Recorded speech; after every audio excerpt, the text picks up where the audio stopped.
right, viewers of Equinoxe Television, welcome back from the weekend. It's time for the news. Thank you so much for joining us. Our major stories right away. Inhabitants of Nous, a locality in the Douala 2 area, have been complaining recently of frequent cases of sexual assault or sexual harassment on teenagers and even babies in the area. In less than 2 months, at least 4 cases of rape have been reported at Nous. Our reporters were in that quarter today, and they will be telling us what is happening in that quarter in this edition of the news. And also, prices of goods of basic necessities skyrocket across the national territory. Consumer associations seem to be quiet. Why the indifference at the time they are needed most? We'll tell you more in this edition of the news. Viewers, those are our major stories.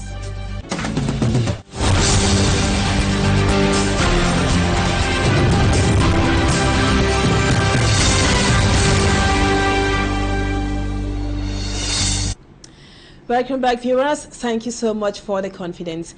We just told you in the headlines that inhabitants of Nous, a locality in the Douala 2 area, have been complaining of frequent sexual assaults in that area, and they were reacting after 3 children aged 4 and 11 years old were raped over the weekend. As a result of this rampant increase in cases of sexual assault, many inhabitants say they are now afraid of letting their children go far away from their houses. Suman Gabriel was at Nous, and he now tells us more. An extraordinary weekend that was spent by doctors and nurses who work at this private health facility at Nous in the Newtown Airport neighborhood of Douala 2 subdivision. The health facility recorded 3 rape cases in a day. Receiving up to 3 cases on a day was really traumatizing.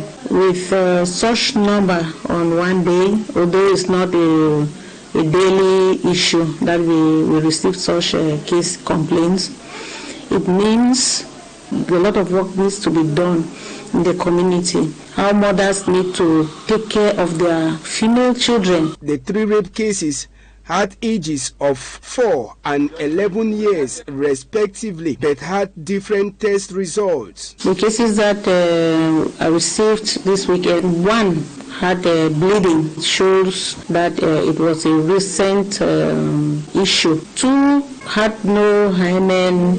There were no bruises found, but it could be probably that they had some penetrations, but not on the day that they were brought. Inhabitants of Nous are blaming this rampant increase on so many factors. First should be drug abuse, because I think this quarter have so many people who take drugs, like the youth. Yes, and most of them are people who are not employed. They move around the quarters every day, so there's total insecurity in this quarter. One of the quarter heads complained how on many times alleged rapists are taken to security forces but are being allowed immediately. We used to get boys like that and carry them to the commissariat, and after 2 days you find them outside. So we don't just know the left and right of our own care. The inhabitants are begging for an urgent solution to curb this increase in the number of rapes.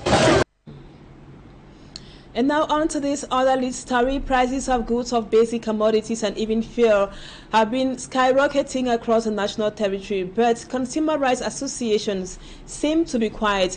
The rights defenders are being criticized for not standing up to defend the population against recent increase in prices of basic necessities, which has resulted to high cost of living in Cameroon.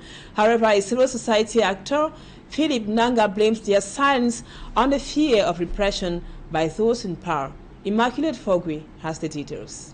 Cameroon's recent fuel price increase is having a significant impact on citizens and businesses. In the month of February, the government raised the cost of petroleum products. According to the government, the price increase was due to the need to absorb the growing budgetary constraints that the state is facing.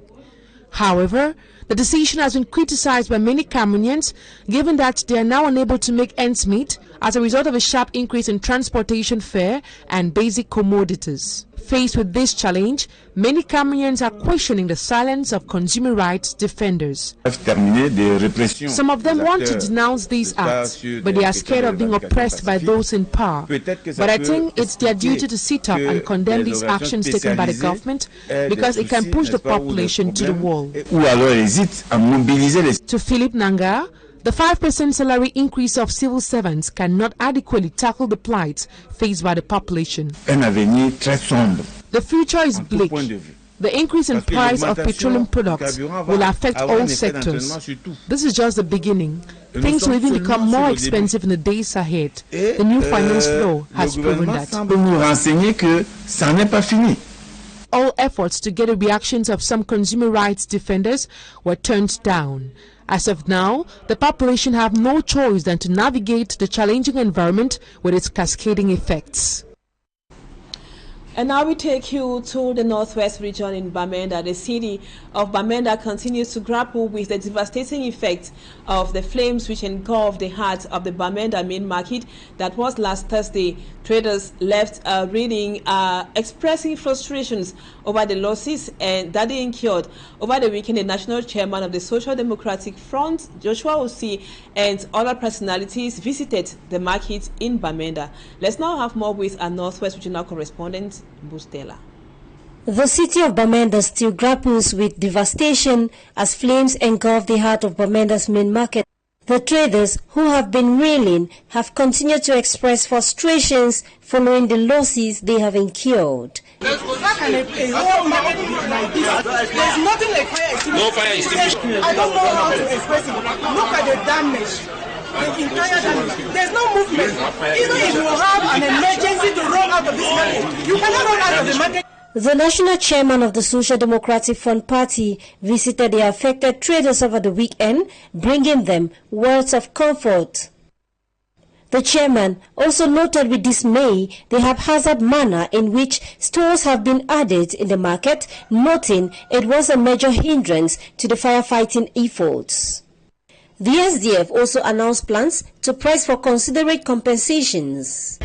It's extremely important that these victims do not become bankrupt or fall out of the society. So it's very important for us to defend their rights and to make sure that they were tenants in the market.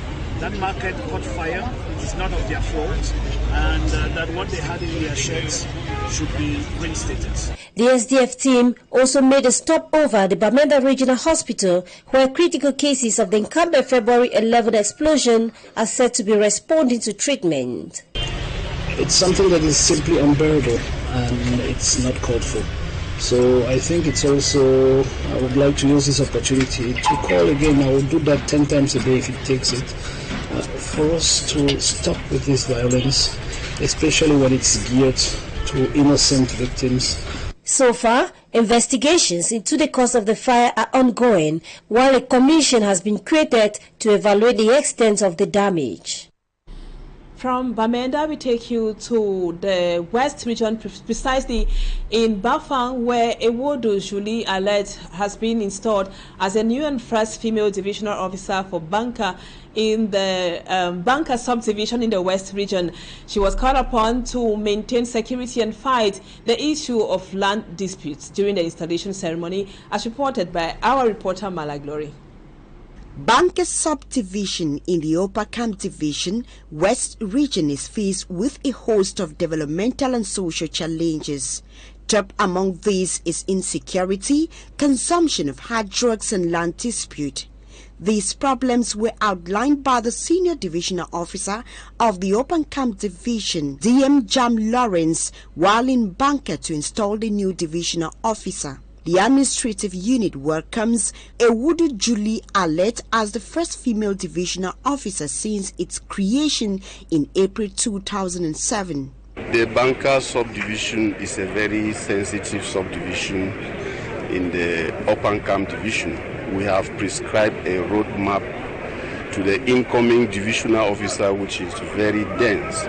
And amongst the issues which we can talk about again are the fight against the consumption of drug, the redynamization of vigilante groups, and the management of land dispute and land conflicts. In the presence of other government officials, family, friends and colleagues, she was handed the staff of command. Voici votre nouveau sous-préfet.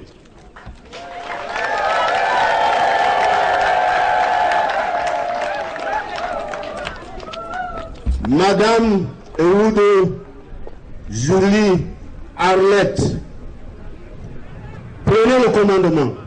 At the end of the ceremony, the senior divisional officer called on banker women to be dynamic and occupy more administrative posts in order to boost women empowerment. And now it is already 16 years since Cameroonians took to the streets to decry the high cost of living in the country. 16 years later, the situation seems to be deteriorating further. Our reporter Innocent Azet tells us that economists say it is because of the Anglophone crisis and other factors. Let's now listen to him in this report. Before 2008, Cameroonians were living a life qualified by economists as moderate until the economy was infected by a germ that skyrocketed prices of fuel at the pump and systematically affected prices of basic commodities. 2008, an average Cameroonian was able to live with 1,000 francs a day. Therefore, an average Cameroonian could transport himself to and fro from his or her destination and even have something in the pocket.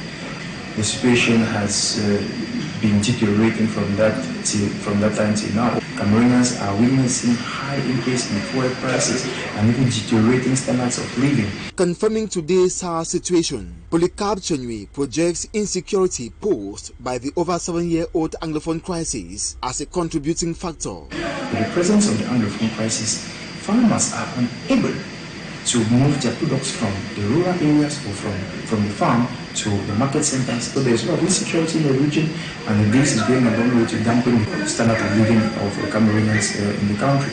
He adds that the bitter pills Cameroonians have in their palms is also as a result of the Russia-Ukraine war and the recent reduction of subsidies on some petroleum products by the Cameroonian government. From 2008 through 2014 and even twice in the early 2020s, we have witnessed serious increment of petroleum products from over 500 francs, and we are turning right now to over 800 francs per litre of petroleum products. The Cameroonian president just announced the removal of 600 billion francs on petroleum products, and this caused a recent increment in the prices of petroleum products. The general economic situation of the country has really been taking a nosedive. Remember that petrol is a spiral product, and any increment in petrol will have a very universal increase in the prices of other goods due to transportation playing a major role in the functioning of an economy. Good governance with the collaboration of Cameroonians, according to the economist, is a possible way out of the alarming economic hardship Cameroonians endure.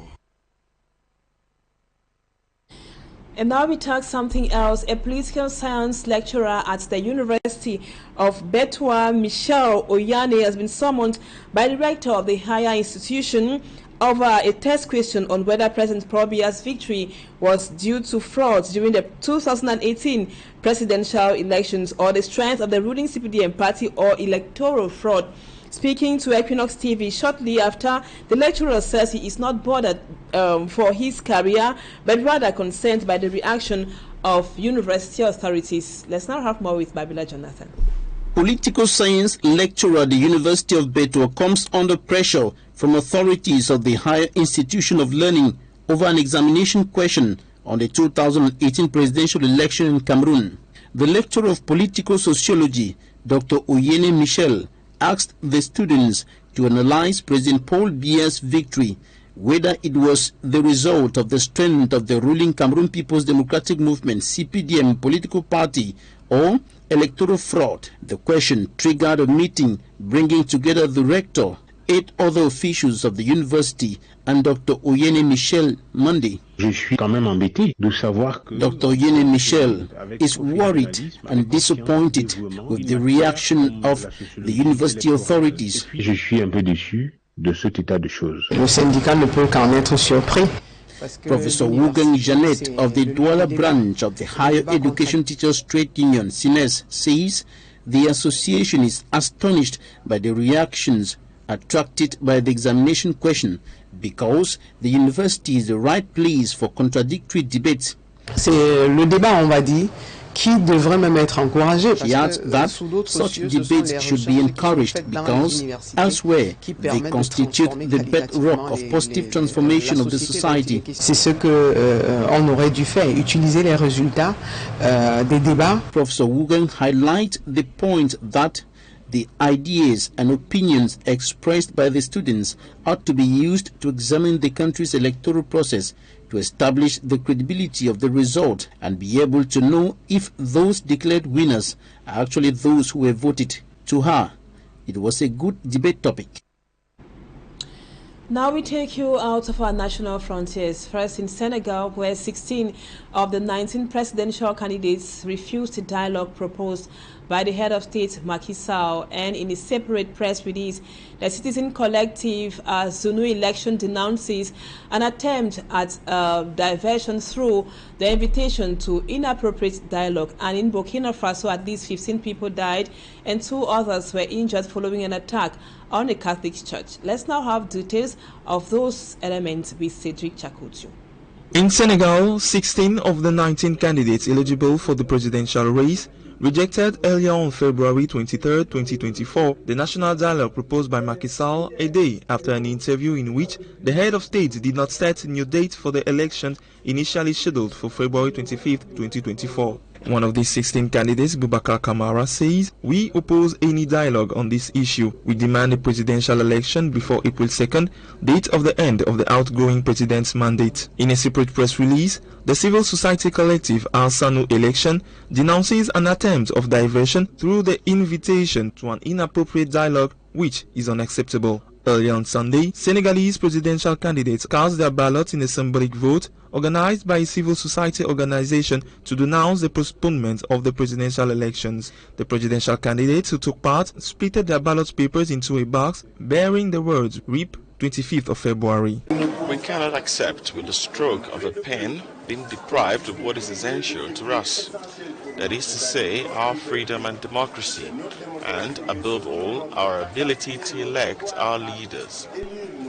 Elsewhere in Burkina Faso, at least 15 people have been killed and 2 others injured following an attack on a Catholic church in northeastern Burkina Faso earlier on Sunday. The attack took place during Sunday worship in Asakane village in Oudalang province, close to the border with Mali. According to a church official, the gunmen were suspected Islamic militants. For now, no immediate response from the authorities in the West African country's capital, Ouagadougou. It is the last atrocity in the country to be attributed to Islamic militants. And now, before we move on to talking points, just to let you know that the Indomitable Lionesses of Cameroon have been eliminated by the Super Falcons of Nigeria. The match just ended on a 0-1 in favor of the Super Falcons of Nigeria. Sure, we will be coming back detailing in our subsequent news editions, and that does it for the first part of the news. Talking points comes up next.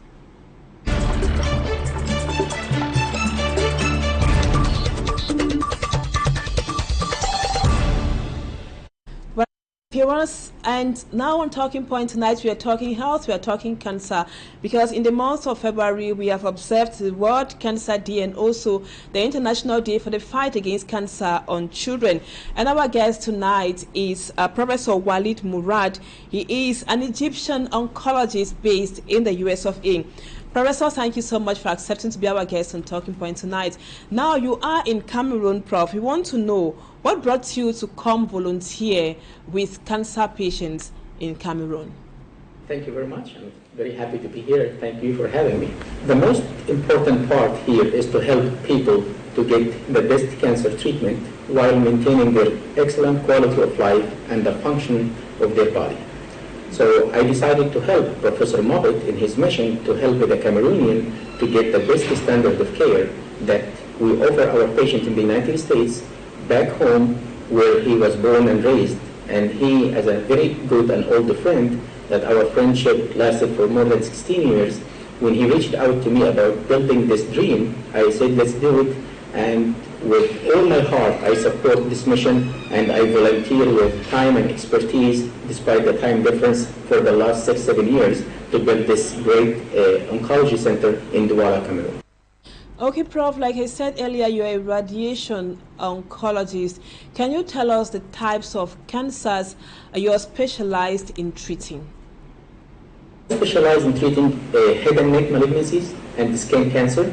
I do pediatrics as well, and I do other disease sites, including lung, the breast, the prostate, and GI.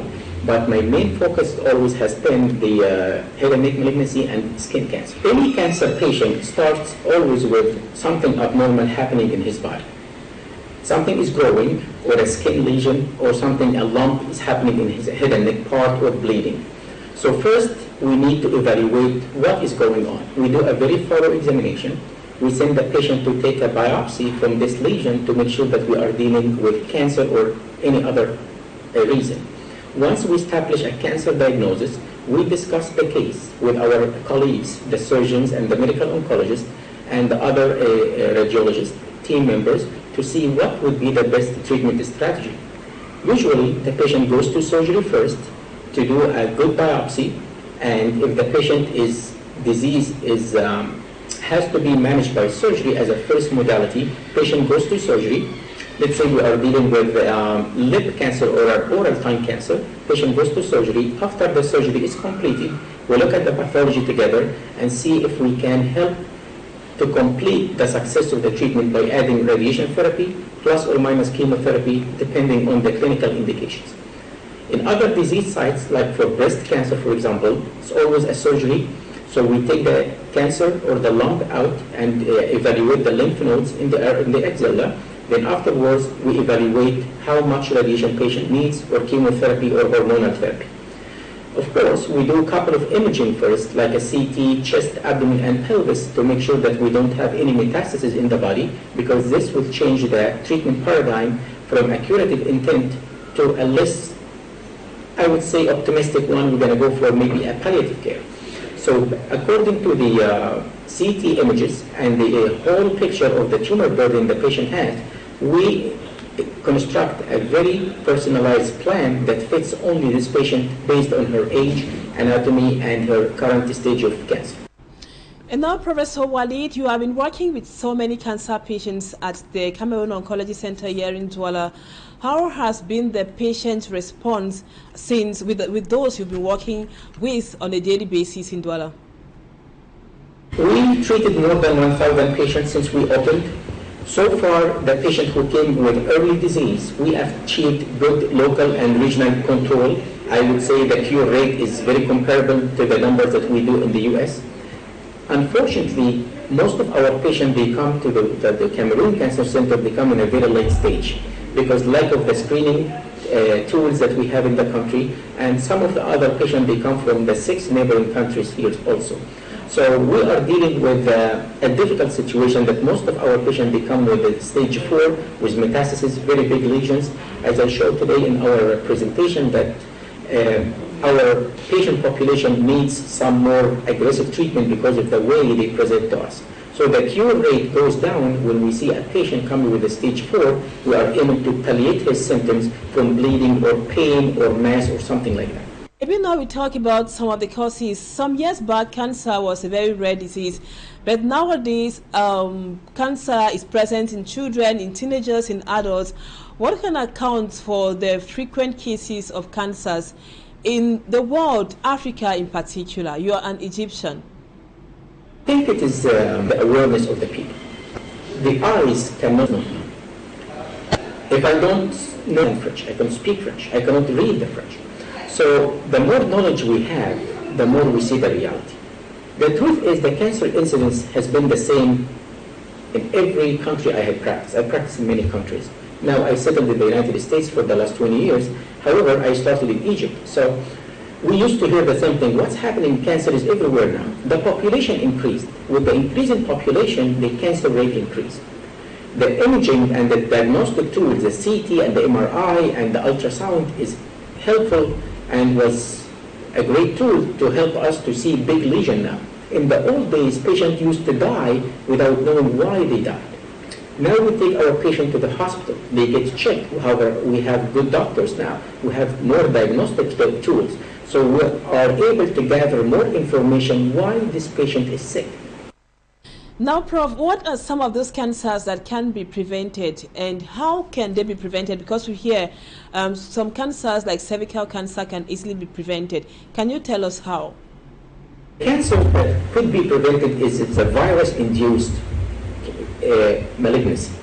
So we have two forms of prevention. We have the vaccine and we have the smoking cessation. If we focus on the head and neck, the two most common reasons for the head and neck malignancy, number one is smoking. Number two is HPV virus that goes to the base of tongue and the tonsil and the oropharynx. And some virus called EBV, Epstein-Barr virus, that causes nasopharyngeal carcinoma and other like Burkitt's lymphoma. So if we give vaccines for the cervical cancer for the ladies, the same virus but different subtype from the family causes cancer in the cervix, causes cancer in the head and neck. So we are now vaccinated in the United States, all the girls and boys in the middle school age, 10 years to 14 years, to prevent or to minimize the incidence of cervical cancer and head and neck cancer as well. Now, smoking cessation is very important as well. So if we have like a good smoking cessation program, this would cut down the lung cancer, esophageal cancer, head and neck cancer, bladder cancer. Smoking causes a lot of cancer in the body. So this, I would say that preventing the cancer by doing a mass vaccination in the country for the cervical cancer and head and neck, this would be a great improvement in the healthcare.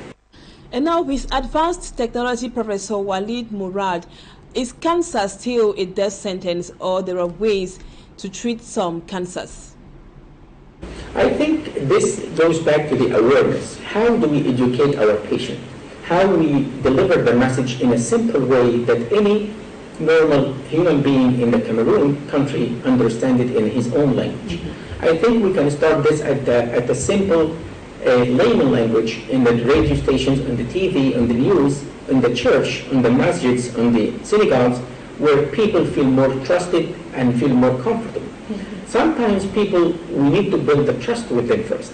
If you trust me and you trust my expertise, you will listen to me, because I know that I want the best for you, and I would like to see you feeling healthy, preventing your daughter or your son from getting any cancer down the road. So I think we can always start by building some bridges between the patient or the normal population. I don't want them to be a patient. I want to talk to the normal population. Guys, we are here to help you, and look at the other countries, what they did. Other countries did this. Now the incidence of the head and neck cancer malignancy and the cervix is going down, and our population here and our patient here, the incidence is going up. What they did different, they started the smoking cessation, and most importantly, they started to focus on vaccination and preventing cancer from happening. Thank you, Prof. Now, before we go, just to remind again that you are a radiation oncologist. You are from Egypt, but you have been practicing in the US of A for about 20 years now, and now you're in Cameroon volunteering for the Cameroon Oncology Center, and you are leaving back to the US tonight. What last words do you have for the patients you're leaving behind? Definitely. I think that the earlier we treat this, the earlier we discover the cancer, the more chances to cure the cancer. For instance, for cervical cancer, if we do the pap smear for the ladies who are at high risk once a year, and if there is any abnormality, we can treat and cure her in a very high chance, more than 95%. Same goes with breast cancer. If we do the annual mammogram and ultrasound as needed per age and the guidelines, we can always have a more than 90% chance to cure patient. Now, is it feasible for everywhere in the Cameroon? Definitely not easy, because of the limited resources and the poverty of the patient and the lack of medical access, but there have been some solutions for that. We are trying to get a mobile unit that we can take it from one village to the other, loaded with a mammogram, so we can try to screen as many as possible from our population for the women. The pap smear also needs some campaign. Ladies can do their pap smear, and we can look at it under the microscope. For the head and neck part, just a good thorough head and neck examination once a year is okay, could be done, and every patient looks in the mirror every day. So if there anything abnormality, any lesion is growing, something, a lump in the face or somewhere, you should get checked as soon as possible. If you go to the oral dentist, the dentist can look in the mouth and see if there is any abnormality in the tongue, in the lip, in the tonsil, and we go from there. The most important part, if you see something you don't like in your body or your family member, just get it checked. In any adult, when you have a lump, try to find this lump, why it is there. Thank you so much, Professor Walid Murad. You were here to train other oncologists on how to use the radiation therapy to treat neck and head cancer. You came to Cameroon yesterday and you're leaving today. Thank you for accepting to be our guest on Talking Points. Viewers, thank you so much for being with us. Don't go away, our programs continue. Equinoxe work comes up at 7 p.m. with Serge Alain Outu, and the news in the French language comes up at 8 p.m. with Julien Beth Bisay. Stay with us on Equinoxe Television. Bye-bye for now.